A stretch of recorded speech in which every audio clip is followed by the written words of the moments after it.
Hello नमस्कार आदाब सलाम सत श्री अकाल केम छो कस्से काय केरो हाल है केना छी अहाँ सब कैसन वानी हाउ आर यू कैसे हैं आप लोग केमो नाचो मनक्कम खम्हागनी हुकुम केमती अच्छंती की खबर नमस्तुभ्यं राधे राधे राम राम देवी और सज्जनों। आज के इस वीडियो में मैं राजा मिश्रा आपको बताने जा रहा हूं सिंह राशि फल 2025 के बारे में कि सिंह राशि वालों के लिए ये वर्ष 2025 आने वाला साल 2025 आखिर कैसा रहने वाला है, किस मामले में बढ़िया रहेगा, किस मामले में खराब रहेगा, कौन सा ग्रह अच्छा कौन सा ग्रह बुरा रिजल्ट देंगे, इन सभी विषयों पर में आज के इस वीडियो में हमारी चर्चा होने जा रही है। देवी और सज्जनों, एक चीज को गौर करें कि आपके सामने में जो अभी कुंडली है ये सिंह राशि वालों के लिए 2025 में ग्रहों की जो वार्षिक राशि फल में स्थिति होती है वो हमने दर्शाया है। कुंडली के दूसरे भाव में केतु देवता हैं, यानी कि कन्या राशि में जो 29 मई 2025 को सिंह राशि में आ जाएंगे बैक। केतु राहु हमेशा बकरी चलता है, उल्टा चलता है, तो 29 मई 2025 को ये आ जाएंगे सिंह राशि में और पूरे वर्ष फिर यहीं पर में रहेंगे। और 29 मई 2025 से पहले ये केतु यहां कन्या राशि में रहेंगे। राहु 29 मई 2025 से पहले मीन राशि में कुंडली के अष्टम भाव में और 29 मई 2025 के बाद कुंभ राशि में कुंडली के सप्तम भाव में रहेंगे। शनिदेव की अगर बात करें तो 29 मार्च 2025 से पहले शनिदेव कुंडली के सप्तम भाव में और 29 मार्च 2025 के बाद कुंभ राशि से मीन राशि में यानी कि कुंडली के अष्टम भाव में आ जाएंगे। अब बात करते हैं देवगुरु बृहस्पति की। देवगुरु बृहस्पति वृषभ राशि में है जो 14 मई 2025 से पहले वृषभ राशि में यहां पर में विराजमान रहेंगे और 14 मई 2025 के बाद आ जाएंगे कुंडली के एकादश भाव मिथुन राशि में और 18 अक्टूबर से पहले ये यहीं पर में रहेंगे और 18 अक्टूबर को आ जाएंगे कुंडली के 12वें भाव कर्क राशि में उच्च के, जो 5 दिसंबर तक यहां पर में रहेंगे और 5 दिसंबर के बाद चले आएंगे कुंडली के फिर से एकादश भाव में यानी कि कुंभ राशि में। इसका क्या प्रभाव आपके ऊपर में होगा इसी को जानने की कोशिश करेंगे, लेकिन उससे पहले मैं आपको कुछ सिंह राशि के बारे में विशेष बातें, उनके कुछ गुण अवगुण के बारे में बताना चाहता हूं ताकि आप कनेक्ट कर पाओ मुझसे, जो मैं जो कह रहा हूं वो सही है या गलत, इस बात को आप समझ पाओ। देवी और सज्जनों, सिंह राशि वालों के पहले अच्छाइयों के बारे में बात कर लेते हैं, बुराइयों को भी नहीं छोड़ूंगा, बुराइयों के बारे में भी बात करूंगा। सबसे पहला अच्छाई ये कि सिंह राशि के लोगों में राजाओं जैसी उदारता होती है, ये उदार होते हैं। सिंह तो ऐसे भी राजा है, तो एक राजाओं वाला रुआब भी रहता है इनका, एक राजाओं जैसे जिंदगी जीने की एक ख्वाहिश भी रहती है इनकी हमेशा कि भाई जहां पर मैं हूं तो मैं ही राजा हूं, ऐसा भाव भी अंदर से इनको रहता है। और उदारता कमाल की, यानी कि आप ये मान करके चलो कि उदारता, अगर कोई दुश्मन भी है और मांगने के लिए कुछ आ गया तो देने से पहले ज्यादा सोच विचार नहीं करेंगे। दूसरा कि आत्म जागरूक रहते हैं, अपने अंदर ही अंदर भीतर ही भीतर पूर्ण रूप से जागरूक करते हैं अपने आप को। जब जब बुझते हैं तब तो अपने आप को स्वयं मोटिवेट कर लेते हैं कि नहीं भाई ऐसे कैसे होगा, करूंगा मैं, हो जाएगा मुझसे। आत्म जागरूक होते हैं, अपने आप को बीच बीच में जागरूक करते रहते हैं।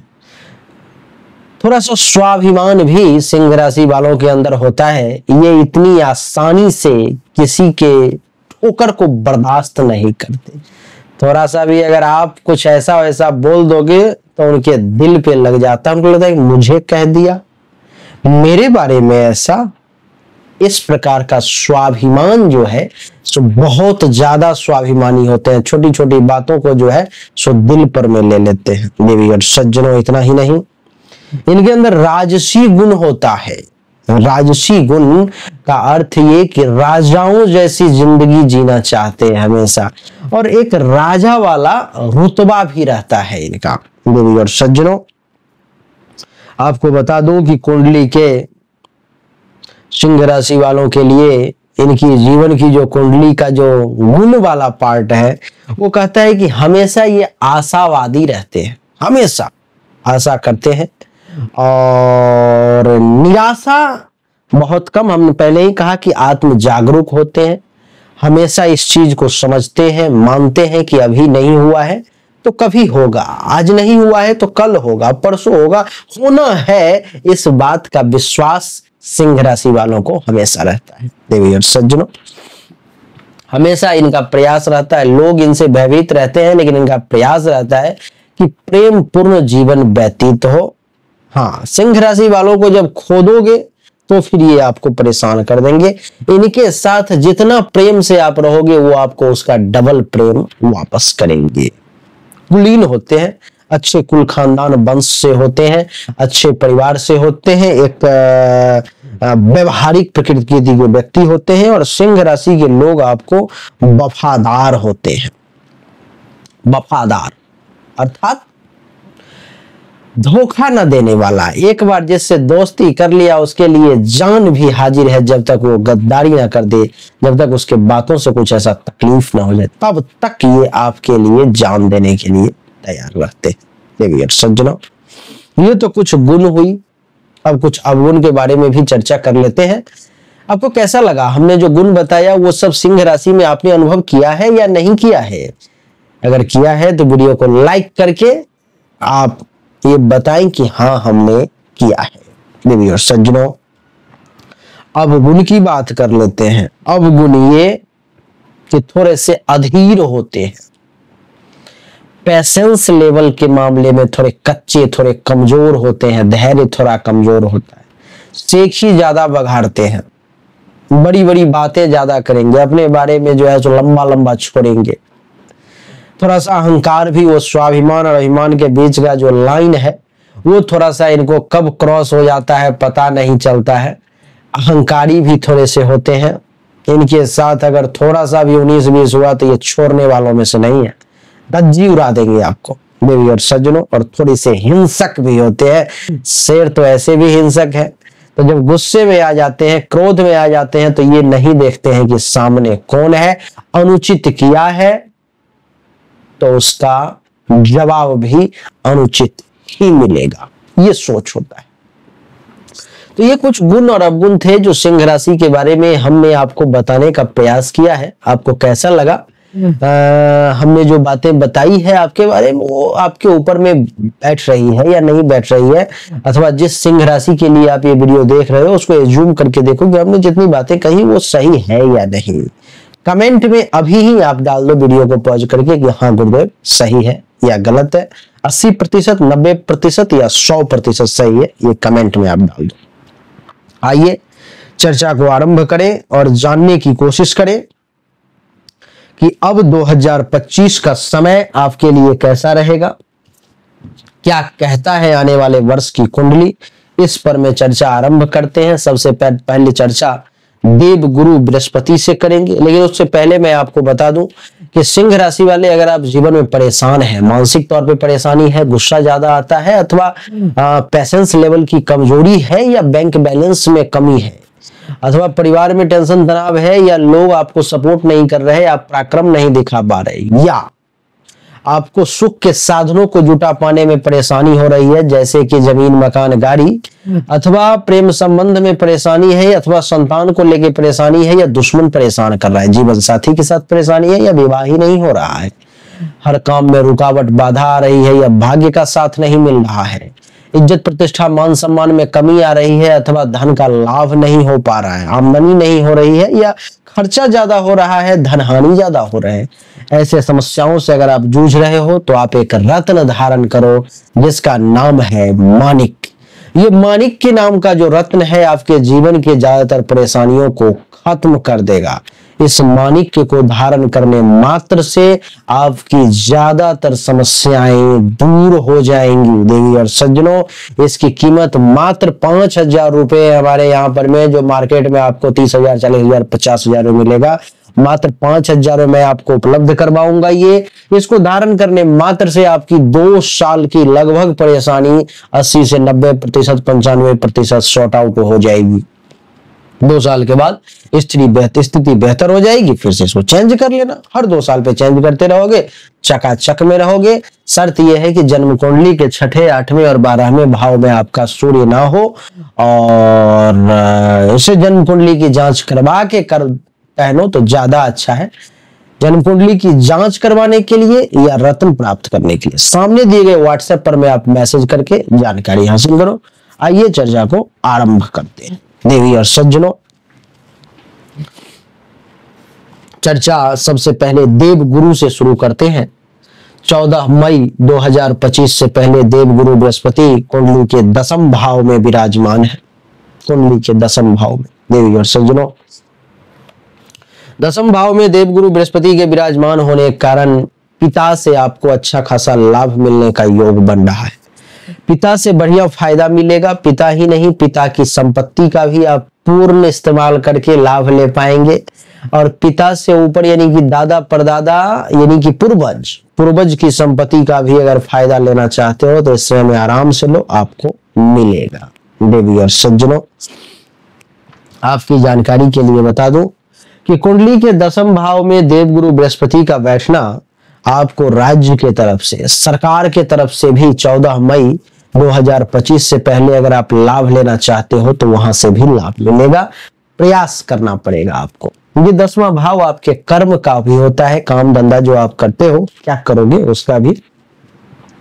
तो देवगुरु बृहस्पति इस समय में एक से एक बेहतरीन काम करने का आपको अवसर प्रदान करेंगे और आप करोगे भी। आपको अच्छा से अच्छा मौका मिलेगा और आपको विशेष से विशेष जो है सो लाभ मिलने के योग काम के रिगार्डिंग दिखाई दे रहा है। तो देवगुरु बृहस्पति का प्रभाव जो है आपके ऊपर पड़ेगा और उसका बढ़िया लाभ मिलेगा, काम धंधा बढ़िया चलेगा। 10वां भाव आपके कारोबार का होता है, तो कारोबार में गति पकड़ेगी, वृद्धि पकड़ेगी, और कर्म का है तो अच्छा कर्म करवाएंगे, बुरा कर्म नहीं करने देंगे। 14 मई तक आपको किसी पद पोजीशन के प्राप्ति का भी योग है। आप 2025 के 14 मई से पहले यानी कि आधा साल से पहले आप कुछ पद प्राप्त कर सकते हो, कुछ पोजीशन हासिल कर सकते हो, कुछ जगह पर में ऐसे आसीन हो सकते हो जो आपका भी एक रुतबा, आपका भी एक रौनक देखने को मिलेगा। कुंडली के 10वें भाव में देवगुरु बृहस्पति विराजमान है 14 मई से पहले, तो आपके पावर में वृद्धि होगी, प्रभुता की प्राप्ति होगी। आप ये 10वां भाव अधिकार का भी होता है। तो देवी और सज्जनों, आपको अधिकार की प्राप्ति का भी योग है। इस समय में आपको अपने अधिकार के लिए लड़ना नहीं पड़ेगा, बड़ी आसानी से आपको अधिकार की जो है सो प्राप्ति होती हुई नजर आ रही है। आपकी जानकारी के लिए बता दूं कि कुंडली के 10वें भाव में देवगुरु बृहस्पति का बैठना ये दर्शाता है कि इस समय में आपके प्रतिष्ठा में भी 4 चांद लगेगा। आप एक प्रतिष्ठित व्यक्ति के तौर पर में जाने जाएंगे। आपका मान सम्मान प्रतिष्ठा खूब जो है सो आगे बढ़ेगा।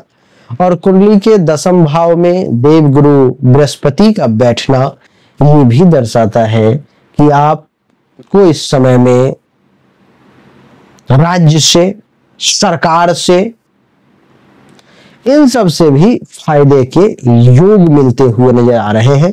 यानी कि राजयोग का समय है 14 मई से पहले। 14 मई के बाद जब देवगुरु बृहस्पति कुंडली के एकादश भाव में आ जाएंगे तब तो और बढ़िया। सबसे मूल चीज है आजकल के कलयुग में जीने के लिए पैसा, रुपया।